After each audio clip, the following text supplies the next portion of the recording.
There we go, 30-second shot clock in play. Galasso sees the slide. Here's a shot and a goal! Guess who? So P.J. Finley, the sophomore out of Philadelphia, digs in against Williams out of Minnesota. They need a possession now against Ben Williams. Finley pushes it forward. Finley has a step. Finley shoots. We are tied! It's Doyle. Oh, they had win on the doorstep. Now we go to bonus lacrosse. Unbelievable. Perkovic lowering the shoulder. Perkovic gets inside, goes into the crease. No push goal. Syracuse gets it right back. Loses Kashansky. Finds Donahue wide open. What a save by Doss! Liking that matchup against the short stick. Shoots it wide. And they give it to Notre Dame. Barber and Rice thought they had the angle on Glazner. A tough call against the Orange. Neer, a threat to score. Turned away by Leckie. Neer keeps coming. Neer ends it. Welcome back to the lineup, Jack Neer. We will have a new #1 in the country on Monday. Back with the IL Game Day recap, I'm Terry Foyt, joined by Chris Rosenthal in the IL newsroom. And Chris, #1 versus #2, Notre Dame coming out victorious in overtime in South Bend in a pivotal ACC matchup. You know, I know that for Syracuse fans, it probably wasn't the most fun game to watch, but for lacrosse fans in general, this had to be a joy. You had an opportunity to take in the broadcast. How much fun was it just to watch this game? Well, like, no matter who you were rooting for in this game, it's one of those situations where that's a game you want to tell all your friends to tune on to watch this game. You know, tell everybody who's any remotely interested in lacrosse, check this game out. You know, you don't know who's going to pull it out at the end. It went back and forth late. You know, both teams had opportunities in overtime. Really couldn't ask for much more. Like you said, 1 versus 2. Just all around a great game. And in overtime, a couple of pivotal plays, a controversial goal line decision awarded to Notre Dame that a lot of people, I think, thought that Kevin Rice was closer to. Is that correct? How did it unfold from your perspective? Well, it really depends on the angle. I don't want to get on the refs too badly. I saw one angle that made me think, okay, they made the right call. I saw another one that made me think maybe they didn't. And, you know, maybe the ref had his back to Kevin Rice. So I'm not really sure. I'm not really sure who to go with. But like I said, both teams had opportunities, so I'm not going to place the blame solely on the ref. It wasn't like one of those NFL games where the team loses on a field goal and didn't even get the ball in OT. That being said, a game that featured 24 goals going into overtime, decided by a short stick defensive midi inverting. What are the odds of that? Well, funny thing, like a team like Notre Dame and a team like Syracuse, they're so good at taking advantage of what they're given. You know, most situations you might think, okay, we have the ball, let's get it to our best players and let them handle it. You know, let me get it to Matt Cavanaugh and he can do his thing. But the situation they found themselves in, you know, they had a short stick defensive midi, but he was going against an offensive midi from X. So, you know, they had an opportunity and they went with it. And it worked out well. Yeah, it obviously paid off. And we'd be remiss to not mention Dylan Donahue, the lefty, put in 7 goals. How impressive was he today? Dylan Donahue was remarkably impressive today, consistently impressive. I think he had 5 goals against Duke. This is just what he does, and he does it from all around the field. If you look at his shot chart, it's just, you know, all over the place. You know, he had, you know, goal line extended. He'll shoot from there. Top of the key, if you want, he'll shoot from there. It's just about getting open. You know, I don't think any of his goals were off of dodges. It's just taking what the defense gives you, getting to open spots, and he knows how to capitalize. Unbelievable game. Really a treat for lacrosse fans that took it in on Saturday. How's it going? This is Jason Myers covering DU, Georgetown for Inside Lacrosse. Georgetown had a good week last week, beating Loyola and Marquette, and stayed on a hot streak early here against DU in the sunshine here in Mile High City, off to a 3-0 start. Hoyas didn't really have an answer for Trevor Baptiste, though.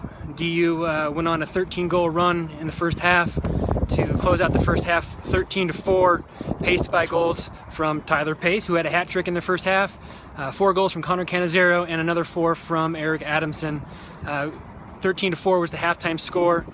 Trevor Baptiste was 18 for 19 in the first half, 25 for 26 throughout the whole game. Final score was 19-7. Hoyas put up a good fight, switched to the zone defense, tried to slow DU down a little bit in the second half. They succeeded to a certain extent. Certainly, DU didn't score as many goals, and the Pioneers started rolling deep into their bench as the game progressed. Welcome back to the IL Newsroom. I'm Kyle Devitt, joined by Zach Babbo. Well, we're going to talk a little North Carolina Duke.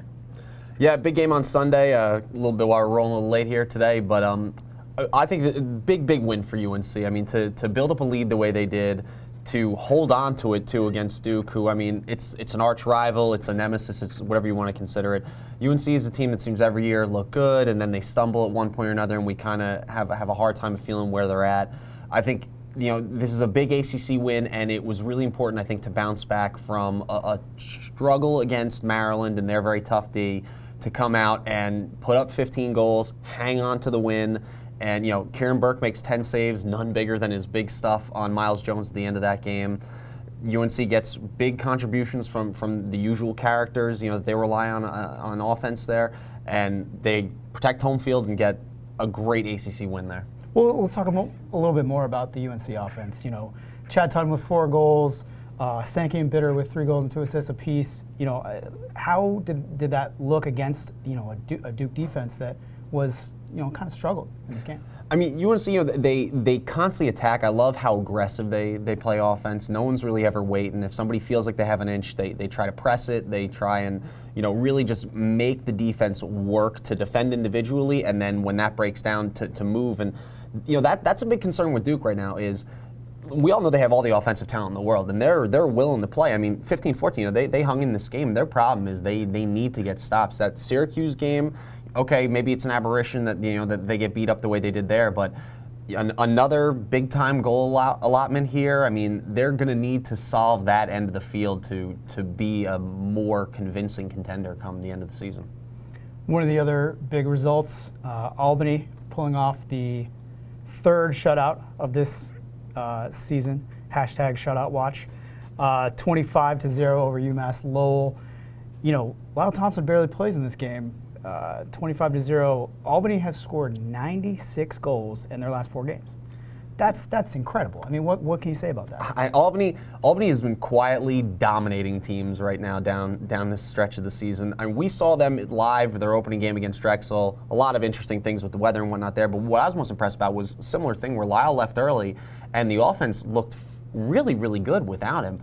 So, you know, there's another thing for people to worry about. Obviously, you're going to worry about Lyle Thompson who's on the field, but if Albany can keep clicking even without him out there, they're a very dangerous team. It sets up a very, very intriguing matchup, probably the first a lot of people are going to see of Albany on a large scale as they go up to the Dome on Thursday and take on, you know, Syracuse. It'll easily be Lyle Thompson's last trip to the Dome, and just we're looking forward to that game. Yeah, absolutely. Expect fireworks. And the IL Game Day recap continues. I'm Terry Foy, joined by Dan Aburn. And Dan, a pair of Patriot League games, really surprising in some respect. BU heads down to Annapolis to take on the midshipmen. Resurgent midshipmen versus Terriers, who had gotten off to a very promising 6-3 start this season. And Navy with what I would call a little bit of an offensive explosion, putting up 14 goals. Well, it was a pretty close game up until the second half. And like you said, there was just this huge offensive explosion. And by the 4th quarter, it just felt like BU was not even in it. And a really balanced scoring effort. Colin Flaunlacher leading the way for the Mids with 3 goals and an assist.